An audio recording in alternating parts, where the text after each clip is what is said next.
अस्सलाम वालेकुम व्यूअर्स, आपको अपने चैनल दी इंफॉर्मेटिव पर खुश आमदीद कहता हूँ। हमारा चैनल सबसे पहले आपके लिए लेटेस्ट इंफॉर्मेशन लाता है। आज हम सरकारी मुलाजिमिन की पेंशन और तनख्वाहों में इजाफे की एक बड़ी खबर आपके साथ शेयर करेंगे।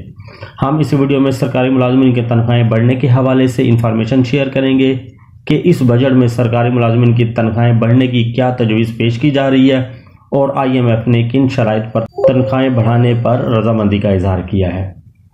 अगर आप चाहते हैं कि सरकारी मुलाजिमिन की तनख्वाहें बढ़ने के हवाले से, पेंशन बढ़ने के हवाले से और सरकारी मुलाजिमिन को मिलने वाले अलाउंस के हवाले से जो भी नोटिफिकेशन या तजवीज़ पेश की जाती है, इसकी इंफॉर्मेशन बर वक्त हासिल करने के लिए दी इंफॉर्मेटिव चैनल को सब्सक्राइब करें और अपने दोस्तों के साथ शेयर करें। सरकारी मुलाजिमिन की तनख्वाहों में इजाफे का मामला, ज़राए के मुताबिक हुकूमत ने तनख्वाहों और पेंशन में इजाफे के लिए IMF को एतमाद में ले लिया।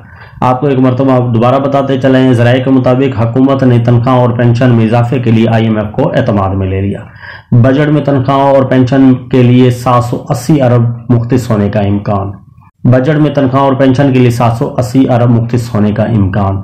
ज़राए के मुताबिक खजाना डिवीजन की सरकारी मुलाजिमिन की तनख्वाहों में इजाफे के लिए 3 तजावीज़। सरकारी मुलाजिमिन की तनख्वाहों में 5 से 10% इजाफे पर गौर। पहली तजवीज़ ये है कि सरकारी मुलाजिमिन की तनख्वाहों में 5 से 10% इजाफा किया जाए। दूसरी तजवीज़ ये है कि ग्रेड 1 से 19 तक की तनख्वाहों में 10% अडाक अलाउंस की मद में इजाफा किया जाए। दूसरी तजवीज़ ये है कि ग्रेड 1 से 19 तक तनख्वाहों में 10% अडाक अलाउंस की मद में इजाफा किया जाए। ग्रेड 20 से 22 के मुलाजिमिन के लिए 10% तक इजाफा किया जाए। रिटायर्ड मुलाजिमिन की पेंशन में 5 से 10% इजाफे की तजवीज़। रिटायर्ड मुलाजिमिन की पेंशन में 5 से 10% इजाफे की तजवीज़। सरकारी मुलाजिमिन के हवाले से बर वक्त इंफॉर्मेशन हासिल करने के लिए द इंफॉर्मेटिव चैनल को सब्सक्राइब कर दें और बेल आइकन को प्रेस कर दें ताकि आने वाली हर इंफॉर्मेशन आप तक बर वक्त पहुंच सके। Thanks for watching.